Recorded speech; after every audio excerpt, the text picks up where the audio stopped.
I'm Rita, and I love going on adventures.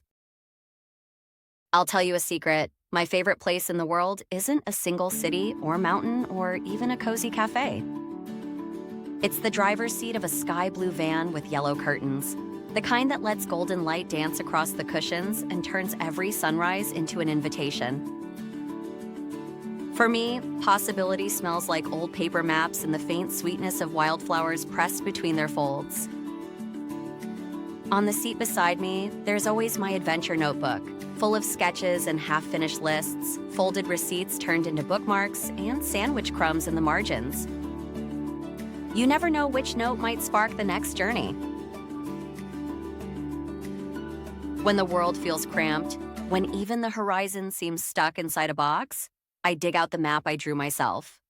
It's not perfect. Actually, it's a little lopsided and the mountains look like stubborn triangles.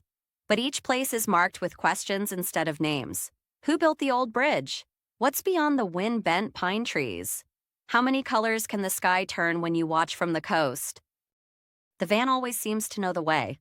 I pick up the keys and listen to the engine purr, soft and eager, as if it's in on the secret too. The road through Lebanese hills is never the same twice. Maybe some days, pine trees sigh around the curves, their tall shadows making the highway look like a striped scarf. I roll down the windows and let the scent of resin drift in, my hair tangling in the breeze.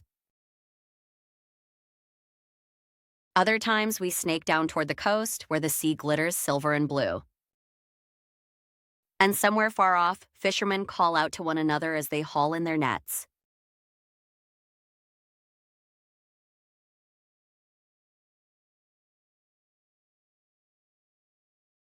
There's no rule for how I choose stops, but curiosity works better than any map.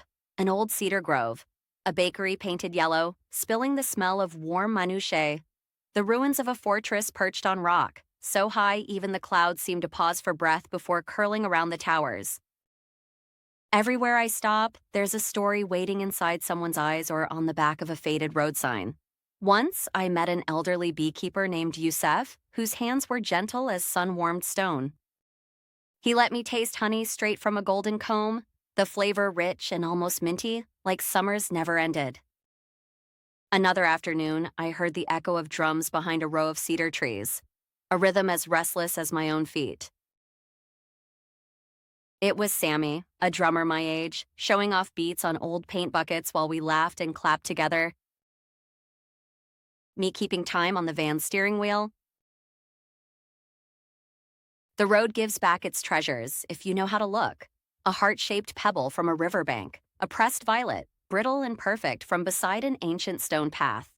Sometimes it's not even a thing, just a poem scratched in pencil, written under stars when the world hums quietly and my flashlight's the only moon. I keep these tucked on the dashboard so every morning, sunlight can spill across them. All my collected adventures, winking at me through the window. My masterpiece, though, is the messy, beloved journal called The Road Rita Took. Its pages bulge with memories, crooked doodles of mountain roads, directions mixed with song lyrics, doodles of beekeepers, waves, and music notes. And every entry ends with a question. Why do shadows feel colder beside old oak trees? Who danced in this field before me? I haven't finished answering them. That's the fun. Do I ever get lost? Of course. But honestly, the best discoveries sneak up while you're trying to find your way back. Getting lost isn't a mistake. It's a sign the adventure wants to surprise you.